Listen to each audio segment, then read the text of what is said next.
Hello students, आज हम लोग एक टॉपिक करेंगे ज्वार भाटा की उत्पत्ति। यहाँ मैंने एक चित्र बनाया है जिसमें पृथ्वी, चंद्रमा तथा सूर्य को दिखाया गया है।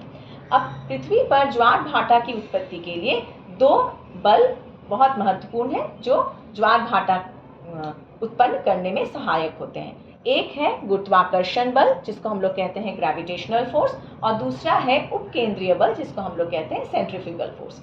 अब है चंद्रमा और सूर्य का गुरुत्वाकर्षण बल जो है वो पृथ्वी पर काम करता है, जिसके कारण ज्वार भाटा की उत्पत्ति होती है। चंद्रमा जो है वो आकार में छोटा है, लेकिन चूंकि वो पृथ्वी के करीब है इसलिए उसका गुरुत्वाकर्षण बल पृथ्वी पर अधिक काम करता है, जबकि सूर्य जो है वो आकार में बड़ा है लेकिन पृथ्वी से बहुत दूर है, इसलिए इसका गुरुत्वाकर्षण बल कम काम करता है। अब हम लोग यहाँ देखेंगे कि ये पृथ्वी है और पृथ्वी के जिस भाग के सामने चंद्रमा है या जो भाग चंद्रमा के निकट है वहाँ जो है वहाँ गुरुत्वाकर्षण बल अधिक काम करता है, जिसके कारण वहाँ का जल आगे बढ़ जाता है, उठ जाता है। इसको हम लोग कहते हैं प्रत्यक्ष ज्वार या मुख्य ज्वार, जिसको इंग्लिश में कहेंगे प्राइमरी टाइड या डायरेक्ट टाइड।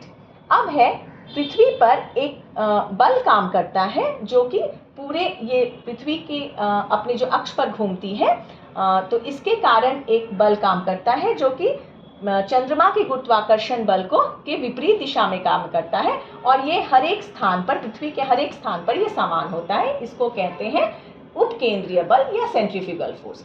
तो जो भाग पृथ्वी का चंद्रमा के ठीक विपरीत है वहां भी देखो ज्वार उत्पन्न हो रहा है, उसको कहते हैं अप्रत्यक्ष ज्वार या गौण ज्वार, यानी इनडायरेक्ट टाइड या सेकेंडरी टाइड। ये जो ज्वार है ये उत्पन्न होता है उपकेंद्रीय बल के कारण। तो जो चंद्रमा के करीब है वहां ज्वार उत्पन्न हो रहा है गुरुत्वाकर्षण बल के कारण, और जहां विपरीत भाग है, जहां चंद्रमा का गुरुत्वाकर्षण बल नहीं है, वहां उपकेंद्रीय बल या सेंट्रीफ्यूगल फोर्स के कारण एक और ज्वार उत्पन्न हो रहा है, उसको हम लोग कहते हैं अप्रत्यक्ष ज्वार। और जो बीच वाला जो पृथ्वी का भाग है जहां पानी कम हो जा रहा है, उस भाग में भाटा उत्पन्न होता है। तो आज हम लोग देखें कि ज्वार भाटा किन दो बलों के कारण उत्पन्न हो रहा है और प्रत्यक्ष तथा अप्रत्यक्ष ज्वार किसे कहते हैं। Thank you.